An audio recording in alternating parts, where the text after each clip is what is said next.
এখানে 3 পিস কলার থোড় নিয়ে নিয়েছি, এখানে 2 পিস, তো এটা 1 পিস। দেখো এই কলার থোড়গুলো এখন কিন্তু এটা কিন্তু খুব নরম হবে, তাই আমি এখন কলার থোড়গুলো কেটে নেবো। তো কেটে না দেখাতে পারবো না, কাটার পর দেখাবো বন্ধুরা, তোমরা দেখো কিভাবে রান্না করি। তো কলার থোড়গুলো এই তো কি সুন্দর আমি শাকের মতো একদম কুচি কুচি করে কেটে নিলাম। তাই এখন দেখো ভালো করে জলে ধুয়ে দেবো, কারণ এখনই কাটলাম, এখনো লাল হয়নি। এই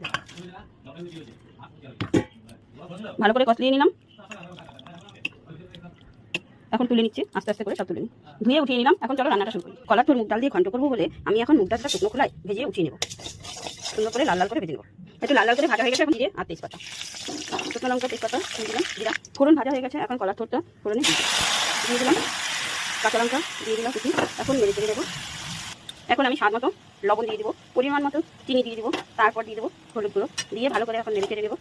এখন আমি ভেজে রাখা মুগ ডাল দিয়ে দিলাম, দিয়ে ভালো করে আমি নেড়ে চেড়ে ঢাকা দিয়ে দেবো, 5 মিনিটের জন্য ঢাকা দিয়ে দেবো। কলার থোড় ঘন্ট আমার এখন হয়ে গেল, এখন গরম মশলা গুঁড়ো দিয়ে দিলাম, এখন ঘি দিয়ে দিব, দিয়ে গরম মশলা ঘন্ট হয়ে গেল। আমি এখন দেখো বন্ধুরা নামাই দিচ্ছি। কেমন লাগলো জানিও বন্ধুরা, আর ভালো লাগলে লাইক কমেন্ট শেয়ার করে দিও।